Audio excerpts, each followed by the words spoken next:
So we officially have a new Predator film. So with that, I'm going to rank all 9 Predator films from the worst to the best. Coming in dead last at number 9 is Alien vs. Predator Requiem. So when the first one came out, Alien vs. Predator, a big thing of discourse surrounding that film was the PG-13 rating. So it's like they heard that. They were like, okay, they don't want PG-13. They want R. But they took the wrong lessons from that, and we got this film. But even on top of that, say you were actually interested in what was going on. You were interested in the completely bland characters. It's not like you can see any of it. I mean, you literally cannot see a single thing in this film. It's very poorly lit. I don't know why they put that darker filter on. It's very weird. It's like they took, again, the big discourse around the rating of the first one. They were like, okay, R-rated. Didn't do anything with it, though. Okay? I mean, they didn't fix anything in the first one. They just made it way worse.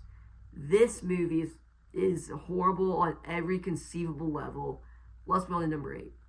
Coming in not far behind at number 8 is Alien vs. Predator. This just completely wastes the awesome concept at hand where you take the alien, right, the xenomorph, you take the Predator, and you mash those two together to do this epic battle. Instead, what do we get? We get this PG-13 AVP film where you have completely bland characters, right? And when it's not just predictable, oh, they get picked off one by one, you don't even care about them type thing. When they actually are fighting, there's like a couple moments that are kind of cool. But as a whole, it's cut and it's kind of chopped up and put together in a way that makes it sort of incomprehensible and just kind of annoying to watch. This whole movie as a whole was a huge misfire, just from the perspective of the potential that could have been on display here, and it just fails on every level. I mean, it's slightly better than Requiem, simply because I can tell what's going on. There's some interesting expansions on the lore. And there's a couple moments where the action's cool, and the alien and the Predator and the Xenomorph have good designs. And that's really it. So yeah, let's move on to number 7. Coming in at number 7, a huge jump on this list is Predator 2. Now this takes the jungle location from that first film, completely turns that on its head, putting us into Los Angeles. And I think there's a lot of good things present within this film. For example, I think it's really cool taking the Predator and putting him in this city setting. I think that's awesome. And I think Daniel Glover does a great job as our main role, where in the first one, you had all these big, like, bodybuilder, like, muscle guys, right? And then here, it's a little bit different. You have Daniel Glover. You know, he's not this big macho bodybuilder with these huge machine guns, right? So it brings that different scenarios. When everybody's really hamming it up, that's when this film is at its best. Again, the action is really cool, but there is something that drag it down for me, and that's why it comes in at number 7, where you just have sometimes when it just becomes very like formulaic detective film, where you have the rough and tough detective going against the police force, you know, that kind of thing. And that's when the film really lacks, and it just completely drags between the sequences that are really cool. And yeah, let's move on to number 6.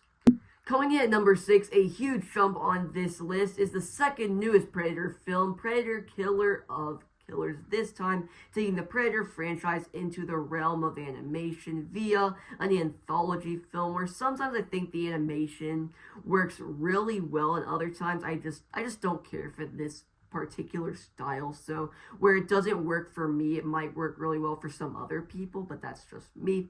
Then you have the anthology stories themselves, which I think all work really well, just bringing in those different sort of time periods and those different areas and stuff like that, making this fight against the Predator, I think is really cool, and then bringing those together, obviously, at the end. And so, yeah, so just the animation style wasn't for me, but other than that, I got a lot of enjoyment out of this film. And it's not like there's anything I can particularly criticize other than the animation doesn't really work. But, and yeah, it really is about it. So yeah, let's move on to number 5. Making our way into the top 5 is The Predator. And now I feel like a lot of people were really disappointed by this film when it first came out. You know, you go in expecting a Shane Black Predator film. He's coming off of films like The Nice Guys and Iron Man 3. So, you know, you're expecting a lot from this, right? And you come out very disappointed. But honestly, I thought this was just a very harmless, just fun movie. You have our group of characters who I think all work really well together. They're very fun to watch, and when they engage with each other, and again, you just have that Shane Black style of writing that makes them all work again really well together. I thought the action worked well, and overall this is just a harmless fun movie that I feel like a lot of people went in with really high expectations, again a Shane Black Predator film, and came out very disappointed. So I feel like that's where a lot of that roots from. But yeah, let's go on to number 4.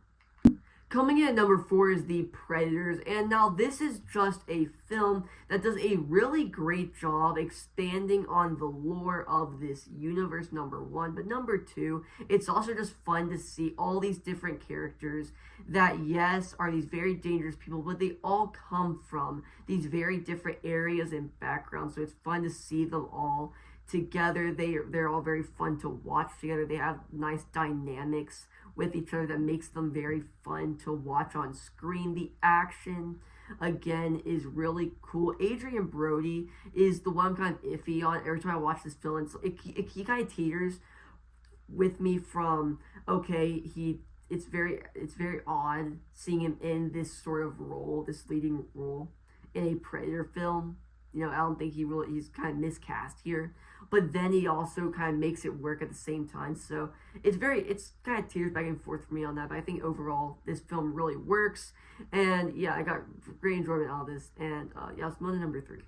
Coming in at number 3 is the newest Predator film, Predator Badlands. Now this takes everything from those other Predator films and completely strays away from it, turning the idea of a Predator film on its head, where instead of having the Predator themselves being the antagonist and then you have our human characters, you have the Predator being the main protagonist. And if you're able to buy into the fact that this is a very different Predator film, you will have a good time here, as it does feel very different. It does a good job naturally easing you into the fact that the Predator is our protagonist. That does a good job of making you warm up to our lead. And there is some sort of like humor here where some people say it's a little forced. I didn't mind it. Again, I think that's just a little bit of the steps adding to try to make it feel a little bit more natural, having this Predator be the protagonist when you're so used to seeing him being the antagonist.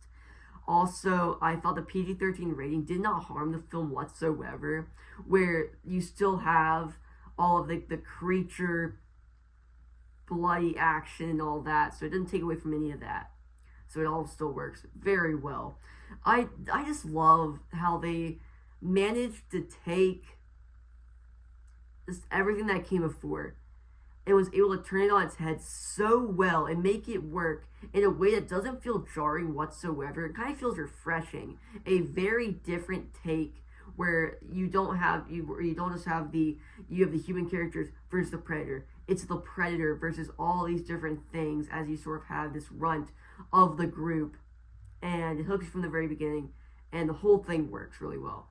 And yeah, let's move on to our runner-up.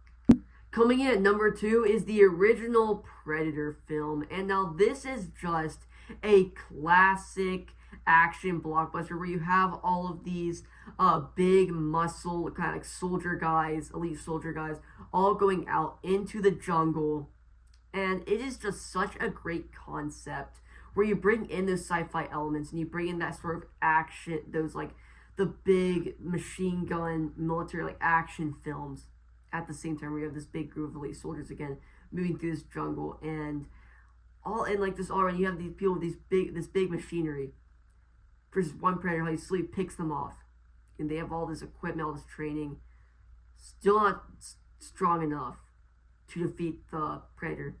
And I think the whole film just works very well and it's just really fun to watch also. And yeah, let's move on to number one. And going in at number one is Prey. Now, this film works so well because it takes that classic Predator formula. You have a group of people or someone going up against the Predator, but it is able to reinvent that formula by taking it back to a different time period. And it really just feels like the studio realized that people were tired of seeing the same, just a bunch of people in jungle or some sort of like setting and going up against the Predator. Around that kind of felt like it was around modern day, like the 2018 film, for example, and they had that realization, and they reevaluated it, and they took it back to a different time period, and it worked very well. This film is stunning on a visual level, but also on a level where, again, it's able to take that formula, is able to reinvent it in a way that feels very fresh. Right, you have our main lead who's trying to prove herself for kind of her group that she can be a hunter, and then just the way it expands on the Predator and how they have this very nice back and forth between our main lead and the Predator. It seems them kind of outsmart each other, and again, there's a lot of great action here. And yeah, so I really think this is what the Predator films needed, the whole series is at the time. It needed something to reinvent the formula that really was able to prove that they could do something different. That they didn't just have to do the same, oh, put this group of people in a jungle, have them go against the Predator, or have them set in the modern day going up against the Predator like we saw, even in the 2018 film, and stuff like that. Able to reinvent that, and it worked so well, right?